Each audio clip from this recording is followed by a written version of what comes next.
अच्छा काम किया mister Dan. Welcome dear rockers, under the dome series के तीसरे पार्ट में आपका स्वागत है। इस पार्ट की शुरुआत में दिखाते हैं कि डोम के अंदर इस टाउन के लोगों का आज चौथा दिन है। बारबी जूलिया के घर में रहने लगा है और सुबह उनकी पड़ोसन हैरेट दही मांगने आती है। कुछ देर बाद बारबी पुलिस स्टेशन चला जाता है। जब हैरेट घर से बाहर आती है तो अपने पति को सड़क पर देखती है। जिस दिन डोम ने टाउन को कवर किया था उससे कुछ दिन पहले उसका पति टाउन से बाहर गया हुआ था। अब उसको देखकर तो हैरेट को लगता है कि शायद डोम गायब हो गया है, पर जब वो उसे टच करती है तो उसका पति गायब हो जाता है और हैरेट का हाथ डोम पर पड़ जाता है।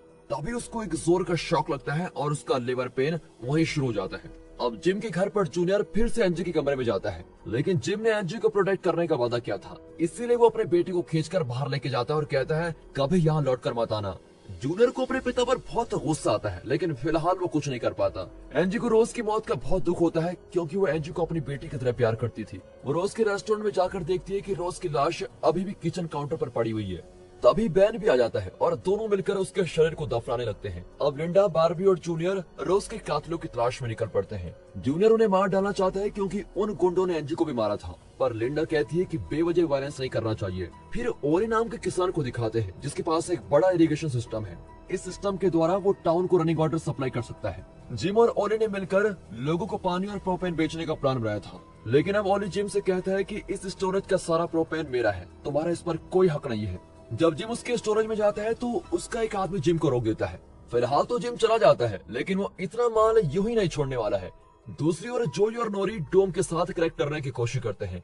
जोई की थ्योरी है कि ये डोम एक एटम की तरह है, यानी इसके बाहरी हिस्से में इलेक्ट्रॉन्स हैं, लेकिन इसका मेन पार्ट यानी न्यूक्लियस इसके बीच में होगा। दोनों न्यूक्लियस की तलाश में टाउन के बीच एक खेत में पहुंचते हैं। उनके साथ एक कुत्ता भी होता है जो उन्हें गाइड भी करता है। जैसे भी डोम के बिल्कुल बीच में पहुंचते हैं तो अचानक कुत्ता डरकर भागने लगता है। यह जूलिया हैरेट को हॉस्पिटल लेके जा रही होती है कि रोज के कातिल उनको रोक देते हैं। हैरेट दर्द के मारे चिल्लाने लगती है, लेकिन वो गुंडे इनका सारा फ्यूल चुराने की कोशिश करते हैं। तभी बारबी वहाँ पर आता है और गुंडों को भगाता है।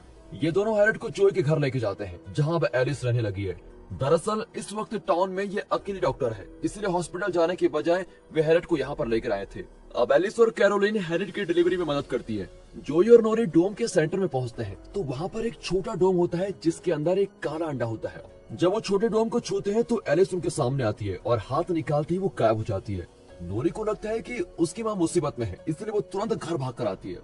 यहाँ ओली जिम से मिलता है और बताता है मैं तुम्हें मना नहीं करना चाहता था, लेकिन इस टाउन के लोग हमेशा मुझे तुमसे कम समझते हैं, इसलिए मैं उनको दिखाना चाहता हूँ कि मैं भी उतना ही पावरफुल हूँ और मेरे इरिगेशन सिस्टम के बिना उन्हें पीने का पानी भी नसीब नहीं होगा। दूसरी ओर लिंडा और जूनियर उन दोनों गुंडों को अरेस्ट करने वाले होते हैं, पर जब इन पर शूट करते हैं तो मजबूरन लिंडा एक गुंडे को शूट कर देती है। दूसरा अपनी जान की भीख मांगता है, लेकिन जूनियर उसको मार डालता है। यहाँ हैरेट एक लड़की को जन्म देती है और उसका नाम एलिस रखती है क्योंकि एलिस के बिना उसकी डिलीवरी नहीं हो पाती। पर कुछ ही देर बाद एलिस को हार्ट अटैक आ जाता है। अब रात को प्रोपेन स्टोरेज का गार्ड ट्रक में लोड रख रहा होता है और तभी जिम उस पर एम करके शूट करता है। इससे कार एक्सप्लोड हो जाती है और गार्ड मारा जाता है। नोरी घर आकर अपनी माँ की हालत देखकर बड़ी परेशान हो जाती है, जो एक हफ्ते के बाद अपनी बहन को देखकर बहुत खुश होती है। लेकिन तभी एलिस अपनी आखिरी सांस लेती है। अब नोरी अपनी माँ की ऐसी मौत सह नहीं पाती और डोम से कहती है कि मेरी माँ को लौटा दो। अगली सुबह बारबी एलिस के शरीर को दफनाने के लिए गड्ढा खोदता है। यहाँ रोज की मौत के बाद एंजी उसके रेस्टोरेंट को चलाना चाहती है क्योंकि जिम इस जगह का ओनर है और वो एंजी को रेस्टोरेंट बेच देता है। फिर जिम ओली से सुलह करने जाता है क्योंकि टाउन में फूड सप्लाईज की कमी है और ओली की मदद के बिना लोग भूख प्यास से मर जाएंगे।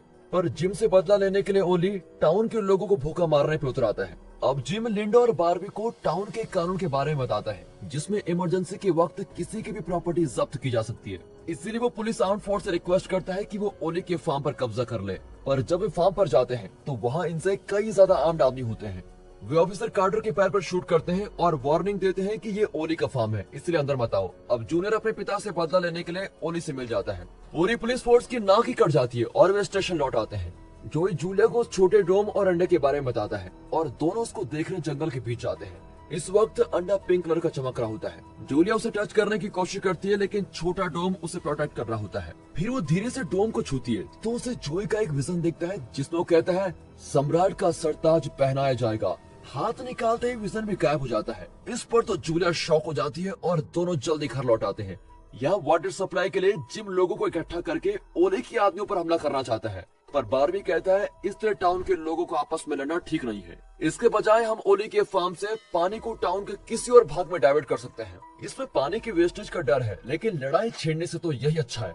पर जिम राजी नहीं होता और लोगों को इकट्ठा करने का ऑर्डर देता है। अब जिम की पीठ पीछे लिंडा और बारबी पानी को डाइवर्ट करने का प्लान बनाते हैं। ओली जूनियर को जिम के खिलाफ भड़काता है और कहता है तुम्हारी माँ का एक्सीडेंट नहीं हुआ था, बल्कि उसने खुद अपनी कार क्रैश की थी। जूनियर को तो अब अपने पिता पर बहुत सा गुस्सा आता है कि उसने ये बात जूनियर से क्यों छुपाई थी।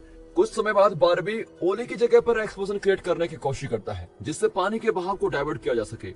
और इतने में जिम अपने आदमी लेके आता है और ओली के आदमियों के साथ उनका शूट आउट होता है। इसी बीच बारबी एक्सप्लोसिव को सेट कर देता है और जब वो फटता है तो पानी बड़ी आसानी से डाइवर्ट होकर बहने लगता है।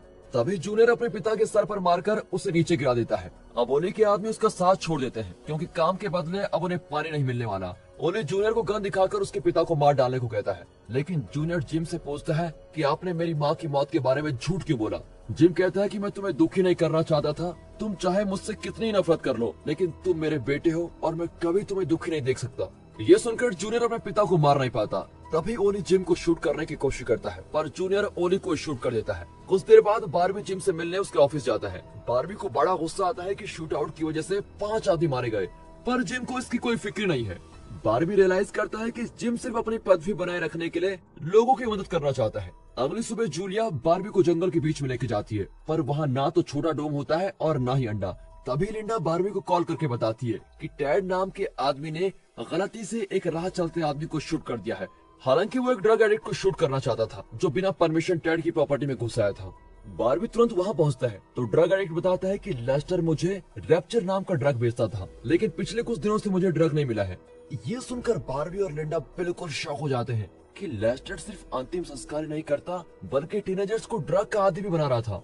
वे तुरंत लेस्टर के घर पर जाते हैं तो देखते हैं कि वहाँ रैप्चर बनाने के सारे इंग्रेडिएंट्स भरपूर मात्रा में होते हैं और इस ड्रग का मेन इंग्रेडिएंट प्रोपेन है। लेकिन इतना सारा प्रोपेन जिम की जानकारी के बिना तो टाउन में आ ही नहीं सकता, इसीलिए अब इन्हें जिम पर शक होता है। जूनियर एंजी से मिलने रेस्टोरेंट में जाता है। वो अब भी ये समझता है कि डोम की वजह से ही एंजी उससे दूर रहना चाहती है। तभी अचानक एंजी को दौरा पड़ता है और वो कहती है पिंक स्टार्स गिर रहे हैं। कहानी के इस पॉइंट पर एक नई कैरेक्टर अंदर आती है, जिसका नाम है मैक्स। ये बहुत बड़ी बिजनेस वुमेन है और जिम को प्रोपेन सप्लाई करने वाली मेन डीलर है। जिस दिन टाउन पर डोम गिरा था उस दिन ये जिम से मिलने आई थी और तभी से पुराने घर में रह रही है। लेकिन अब वो टाउन पर आए हुए संकट का फायदा उठाकर खूब पैसे कमाना चाहती है।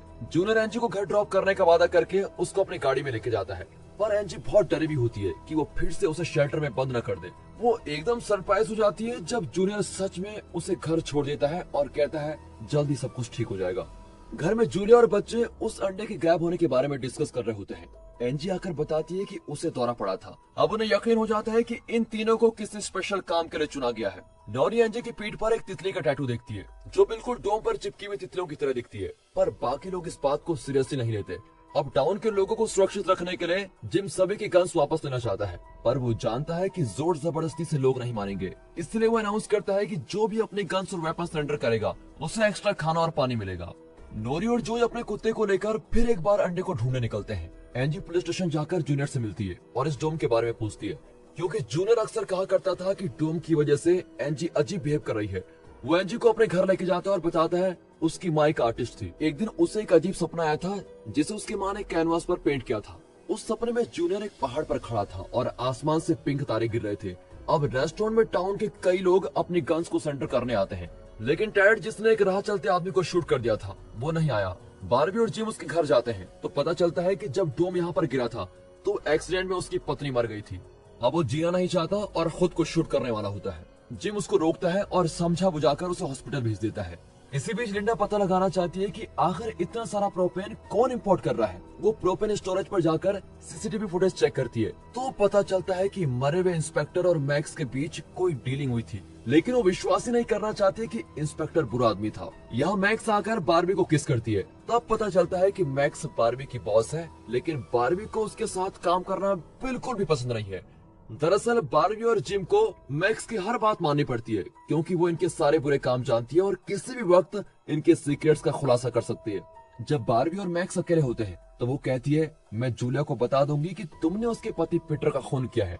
दरअसल उस दिन बारबी ने घबराहट में मैक्स को फोन किया था अब पीटर गायब है तो मैक्स समझ जाती है कि बारबी ने उसको मारा होगा। जोई और नोरी को जंगल के बीच वो अंडा नहीं मिलता और वे घर लौट आते हैं, लेकिन अंडा उनके घर के पास के शेड में होता है। एंजी बताती है कि कल रात जोई उसको यहाँ पर लेके आया था, लेकिन जोई को कुछ भी याद नहीं है। वो धीरे से डोम को टच करते हैं तो पता चलता है कि इनके हाथ चाबी की तरह उसको खोल सकते हैं, पर लॉक को पूरा खोलने के लिए उन्हें एक और इंसान की जरूरत है जिसकी मदद से लॉक खुल सकता है। और दोस्तों इसी के साथ सीरीज का थर्ड पार्ट यहाँ पर खत्म होता है। वो चौथा इंसान कौन है जानने के लिए अगला पार्ट जरूर देखिए। और दोस्तों अगर ये पार्ट आपको अच्छा लगा, वीडियो को लाइक, चैनल को सब्सक्राइब करना बिल्कुल मत भूलेगा। बाकी मिलते हैं इस अगले पार्ट के साथ, तब तक के लिए गुड बाय, अपना ख्याल रखिए and finally thanks for watching.